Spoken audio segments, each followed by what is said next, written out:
도반님들 반갑습니다.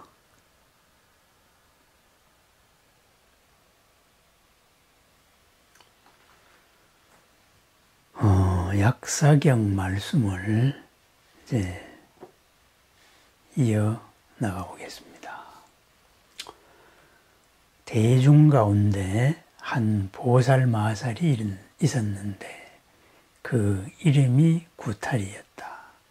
자리에서 일어나 오른쪽 어깨에 가사를 걸치고 오른쪽 무릎을 땅에 대고 몸을 굽혀 합장하여서 부처님께 아뢰었다. 구탈이라는 보살, 구탈, 구제한다, 구한다 이거죠. 구제합니다. 어떻게 구제하느냐? 벗어나게 하여서 구제한다. 그래서 구탈보살입니다. 한계지어진 상황 속에서 벗어나게 한다. 목숨이 한계에 도달했을 때 벗어나게 한다. 한계지어진 상황의 가장 극단적인 상황이 뭐예요? 바로 죽음을 맞이하는 겁니다. 그래서 그러한 목숨이 다할 때, 목숨이 다하려 할 때 어떻게 해야 하는가? 그래서 극단적인 이야기를 듭니다. 우리나라 사람들의 기대수명, 그죠? 기대수명은 통계에 따라 다르지만은 80대 중반, 초중반 이 정도로 잡습니다. 건강수명, 그죠? 약 없이 살 수 있는, 살아나가는 생활에 지장이 없는 상태죠. 그것은 60대, 그죠? 중반, 후반으로 통계에 따라서 잡습니다. 그러면은 약을 먹으면서 이렇게 약을 복용을 해서 병과 다스리면서 병과 더불어 살아가는 그 시간이 통계적으로는 한 16년에서 17년 정도, 이 정도 된다고 합니다. 그렇습니다. 나이가 들다가 보면은 그러한 또 한계에 갇히게 되는 거지요. 그러한 한계에서 구탈보살, 벗어남으로써 평안을 유지하는 그런 방법은 뭐가 있느냐. 이것을 살펴보는 장면입니다. 그래서 극단적인 목숨이 다하는 예를 듭니다. 세존이시여 정법이 쇠한 시대에 여러 중생이 있어 온갖 환난으로 고통을 당하고 오랜 병에 시달리고 야위어 음식을 먹을 수 없고 목과 입술은 마르고 모든 곳을 보아도 어둡기만 하며 죽음의 모습이 눈앞에 있고 부모와 친척과 벗과 아는 이들이 흐느껴 울며 둘러쌉니다. 그러나 그 자신은 그 자리에 누워있으면서 연마의 사자가 그의 넋을 이끌어 연마 대왕 앞에 이르는 것을 봅니다. 모든 유정에게는 구생신, 동생신이 있어서 그가 지은 바에 따라서 혹은 죄나 혹은 복을 모두 갖추어 적어서 연마왕께 바칩니다. 이때 그 왕은 그 사람에게 묻고 지은 바를 계산하여 그 죄와 복에 따라서 이를 처단합니다. 이때 저 병인의 친척이나 아는 이들이 그를 위하여 세존이신 약사 유리강열에게 귀의하여 많은 스님을 청하여 이 경을 독경하며 7층의 등을 밝히고 목숨을 이어달라고 기원하는 5색의 신번을 걸어둡니다. 혹은 이러한 곳에 그의 넋이 돌아오는 일이 있습니다. 꿈속에 있는 것과 같이 명료하게 스스로를 봅니다. 혹은 7일, 21일, 혹은 35일, 혹은 49일이 지나서 그의 넋이 돌아올 때 꿈에서 깨어나는 것과도 같이 스스로 선과 불선의 얻은 과보를 모두 기억하고 압니다. 스스로의 업과 과보를 알기 때문에 목숨이 닿을 때까지 온갖 악업을 짓지 않습니다. 이 때문에 믿음이 깨끗한 선남자와 선여인은 모두가 마땅히 약사 유리강열의 이름을 수지하여 힘이 닿는 데까지 공경하고 공양하여야 합니다. 이제 목숨이 닿을 때의 이제 그 장면, 떠오르는 모습이죠. 그 모습, 바로 시계에 의한 그런 환상이라고도 볼 수 있습니다. 모든 생명에게는 동생신, 구생 또는 번역에 따라서 구생신이라는 존재가 있다. 그가 살아온 모든 것을 적어서 염라대왕에게 바친다. 이렇게 말하지요. 그러면 그 구생신, 동생신은 뭘까요? 바로 나의 다른 모습입니다. 우리가 나를 나다 이렇게 생각할 때 이렇게 생활로서 살아가는 내가 있고 또 가끔은 정신이 번쩍 들어가지고 내가 지금 뭐하고 있지? 하고 나를 관찰하는 내가 있습니다. 그죠? 나를 알아차리는 내가 있다. 이거죠. 그것이 뭐예요? 바로 나의 본래 모습입니다. 업에 의해서 한계 지어진 상황으로 살아가는 나. 그것이 일상의 나라면은 업의 흐름대로 이렇게 사는 게 맞나? 이것을 이 업을 이렇게 쓰는 게 맞는가? 그것을 깨우치게 하는 그러한 내가 있습니다. 그것이 지혜의 나지요. 우리는 숙명적으로 정해지지 않은 것을 숙명적으로 받아들이면서 살지요. 왜? 업을 알아차리고 업을 새롭게 쓰지 못하기 때문에 그렇습니다. 그러다가 보니 우리가 사람은 고쳐 쓰지 못한다. 이런 말을 하죠. 업의 관성에서 끝없이 헤어나지를 못한다. 이렇게 되겠지요. 그렇지만 우리가 알아차린다면은, 본래의 반야를 알아차린다면은, 그죠? 그러한 모든 것을 새롭게 쓸 수 있습니다. 숙명이, 그죠? 결과로서 다가오는 숙명이 새로운 삶을 위한 과정으로, 보람의 장으로 바뀌는 거죠. 업장이 공덕의 씨앗으로 바뀌는 것, 바로 알아차리는 것입니다. 그것을 이렇게 일상적으로 나와 같이 태어난 나를 관찰하는 신이 있다. 이렇게 대상적으로 표현을 했지요. 우리가 급한 일을 당하거나 이랬을 때 파노라마처럼 살아온 게 싹 지나가는 모습을 모든 사람들이 느끼게 됩니다. 그것을 이렇게 내가 나의 기억을 팔식의 창고에서 떠올리는 건데 이것을 구생신이 이것을 적어서 보여준다. 이렇게 바라보는 거지요. 그렇습니다. 상대적인 업의 마음에 갇혀 있을 때에는 염라대왕도 나타나고 염라대왕의 처벌도 있게 됩니다. 그렇지만은 알아차릴 때에는 이 순간에서 내가 무엇을 선택해야 되느냐. 평생의 과보가 드러났을 때 어떻게 선택할 건가. 그것을 알아차릴 수가 있습니다. 그러한 때 바로 이제 아픈 사람의 친척이나 또는 아는 사람들, 함께 마음을 하고 있는 도반들이 바로 경을 읽어줍니다. 약사 유리강열의 모든 고에서 해방되어 가는, 해방시키는, 모든 고를 해방시키는 맑고 밝은 광명의 부처님, 그렇습니다. 시방의 모든 부처님이죠.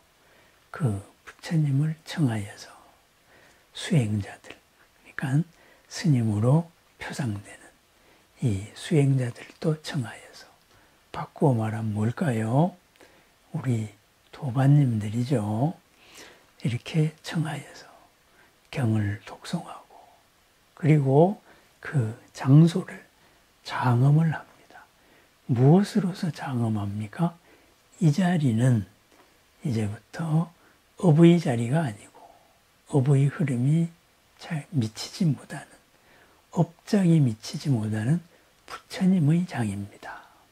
본래 반야의 장입니다. 하고 결계를 합니다. 그렇죠?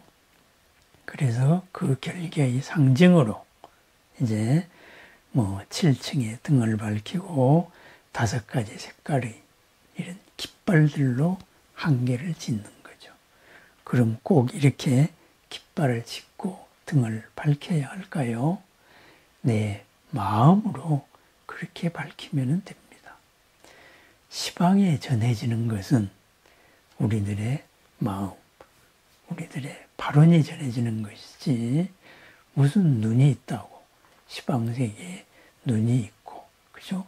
귀가 있어가지고 독경의 소리를 듣고 깃발을 볼 수가 있겠습니까? 그러지 않습니다.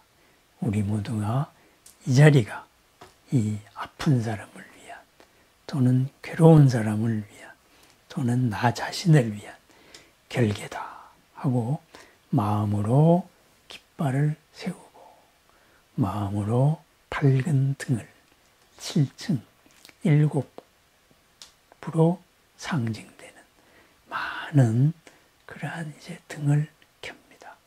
그러다가 보면은, 그죠? 이 몸을 벗어나면서 마주했던 깊은 식속에 잠겨되어 있던 업들을 만났던 그러한 마음이 다시 돌아오게 된다. 안 돌아올 수도 있지요. 그렇지만은 그 시기, 여기서는 넋이라고 번역을 했습니다만은 돌아오는 일이 있다. 그럼 어떻게 될까요? 그죠? 내 의식의 밑바닥에 있던 본래 모습을 봤잖아요. 그러다가 보니까 선과 불선, 업의 과보는 이 업으로 이끌려갔을 때에는 이런 상황을 만나게 될 수도 있겠구나. 그것을 알아차리게 됩니다. 알면 어떻게 할까요? 확실하게 알았기 때문에 체험적으로 깊은 본래의 나의 마음을 알았기 때문에 이제는 그렇게 선의 방향으로 나아갑니다.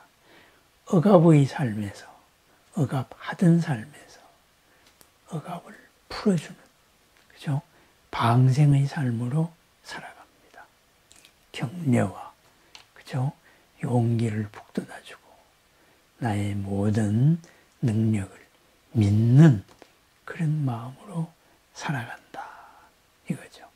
그러다가 보니 우리들의 마음 자체가 모든 고통을 벗어나는 약사 유리강열의 청정한 그 삶과 빛과 하나 되어서 삽니다.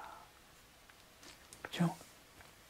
그래서 이제 다음 순서로 이 아란존자가 구탈보살에게 묻습니다.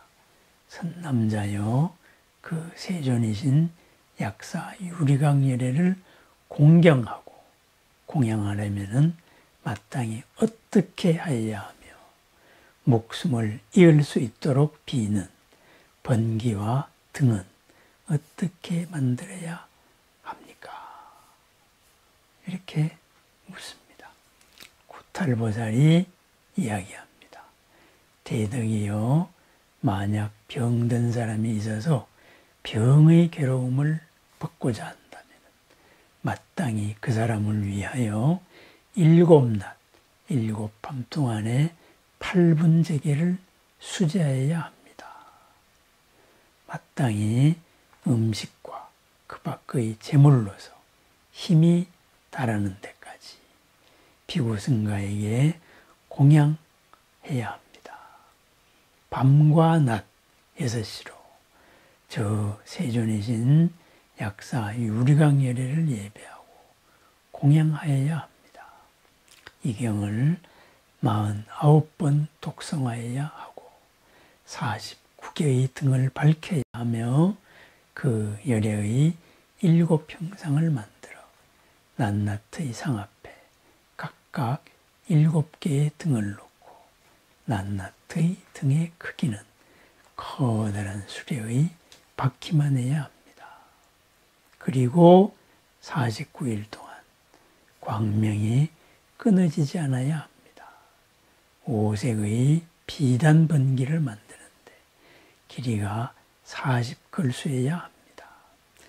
마땅히 여러 중생을 방생해야 하는데 49에 이르러야 하고 온갖 횡액과 악기를 위하여 방생하는 일이 되지 않도록 위험과 액난을 지니게 하여야 합니다. 그렇습니다. 기도하는 사람이 8분제계를 지키고 밖으로는 수행자, 우리와 같은 길을 걷는 도반님들이죠. 도반님들께 공양을 하고 그리고 모든 부처님께 공양을 하고 이 자리를 결계하는 마음을 굳건히 하되 바로 밤낮 6시 하루가 12시이므로 하루 종일이라는 말입니다. 마음을 모아가지고 광명이 끊어지지 않게 하고 부처님의 상이 언제나 우리와 함께하고 있다는 것을 확인할 수 있도록 한다. 형상을 만든다. 이렇게 되죠. 그리고 모든 생명을 방생하는 마음을 갖는다. 마음을 활짝 열어젖힌다. 이렇게 이야기하고 있습니다. 이것이 의미하는 바가 무엇일까요? 바로 한마디로 내 마음을 열고 본래의 마음을 만난다. 바꾸어 말하면은 우리가 매일 아침 부처님, 보살님, 신종님들의 큰 마음과 함께하는 마음으로 이렇게 기도한다. 마음을 모은다 이거죠. 그렇다면은 나의 기도가 이 사람에게 어떻게 전해질까요?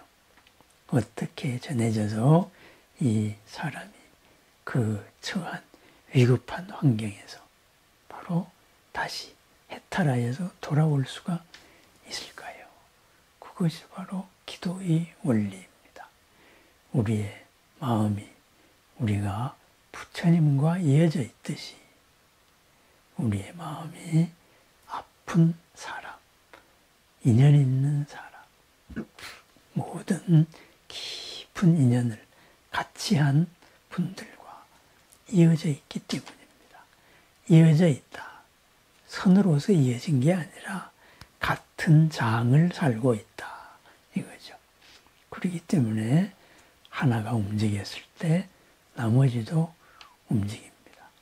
커다란 호수에 물방울이나 조약돌이 떨어지면 거기서 일어난 파장이 온 호수를 적시듯이 바로 같은 장에 있기 때문에 우리들의 마음이 본래 그대로 전해질 수 있습니다. 그래서 나의 기도가 함께하게 됩니다. 이러한 이제 구탈 어려움에서 벗어나는 이야기, 구탈보살 이 이야기를 한 번 더 살펴보겠습니다. 명절을 맞이하여서 한가위 보름을 맞이하여서 오래 보지 못했던 모든 깊은 인연의 고마운 분들, 좋은 분들을 만나게 됩니다. 그분들에게도 우리는 한 마음을 함께 엽니다. 한 마음을 함께 여는 우리들, 바로 같은 장을 살아가는 그러한 분들이기 때문입니다. 구탈보살, 그죠? 우리 스스로가 구탈입니다. 서로의 한계를 벗어나게 해주는 구탈의 만남, 바로 명절의 만남이 되기를 축원합니다. 감사합니다.